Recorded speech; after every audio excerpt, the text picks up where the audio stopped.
Berbicara tentang HAM, apa itu HAM? Dalam Undang-Undang Nomor 39 Tahun 1999 dijelaskan pengertian hak asasi manusia adalah seperangkat hak yang melekat pada hakikat dan keberadaan manusia sebagai makhluk Tuhan yang Maha Kuasa dan merupakan anugerahnya yang wajib dihormati, dijunjung tinggi, dan dilindungi oleh negara, hukum, pemerintah, dan setiap orang demi kehormatan serta perlindungan harkat dan martabat manusia. Dengan adanya HAM, maka setiap manusia mempunyai perlindungan secara moral dan hukum, sehingga manusia bisa terlindungi dari berbagai macam tindak kekerasan, perampasan, penganiayaan, dan sebagainya. Masyarakat di seluruh dunia sudah semestinya untuk saling menjaga dan menjunjung tinggi HAM. Hal ini perlu dilakukan agar sesama manusia dapat menjalani kehidupan yang lebih tenang, damai, dan juga layak. Pelanggaran hak asasi manusia terbagi menjadi dua. Yang pertama adalah pelanggaran hak asasi manusia berat, dan yang kedua adalah pelanggaran hak asasi manusia ringan.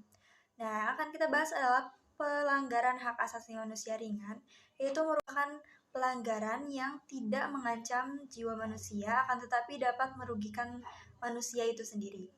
Nah, berikut merupakan contoh-contoh kasus pelanggaran HAM ringan yang sering terjadi di Indonesia. Seorang warga Cimahi, Jawa Barat kehilangan motornya setelah dua pelaku berpura-pura meminta tolong untuk mendorong motor yang mogok. Aksi pelaku terekam kamera pemantau atau Kasus CCTV. penganiayaan anak yang dilakukan oleh teman sebayanya dalam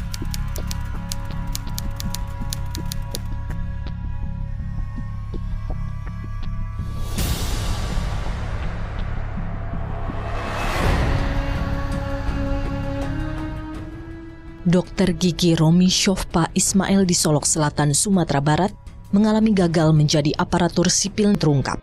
Kondisi Romi sebagai penyandang disabilitas jadi alasan. Bahar Smith kembali dilaporkan ke polisi. Kali ini Bahar Smith dilaporkan dugaan ujaran kebencian yang mengandung sara.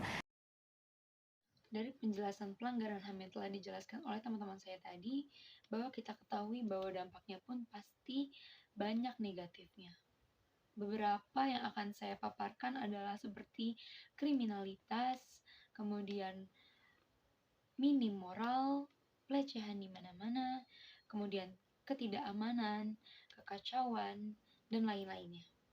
Ada juga rasa ketidakpercayaan kembali bahwa masyarakat itu akan mengadili sebuah konflik kepada badan penegak keadilan.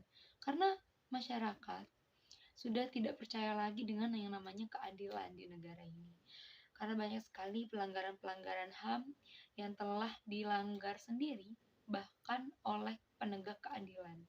Maka dari sini kita harus belajar bersama untuk menegakkan keadilan itu kembali. Menegakkan hak asasi manusia.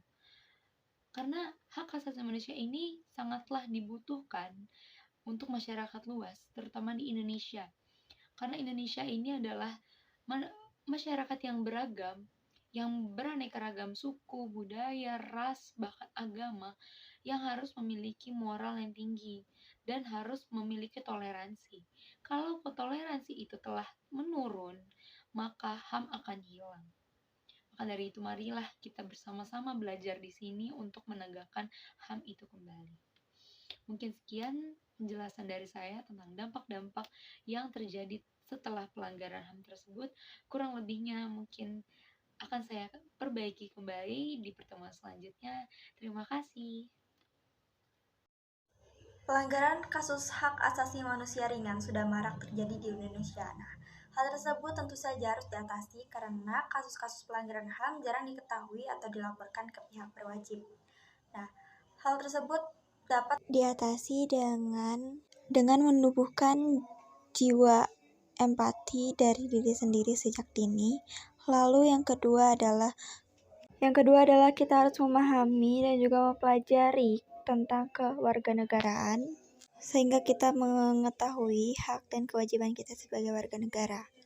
Yang ketiga adalah mengetahui apa saja pelanggaran-pelanggaran HAM. Dan yang keempat adalah saling menghormati dan menjaga antar manusia. Dan yang kelima adalah menyaring informasi dan tidak menyebarluaskan isu yang tidak benar adanya.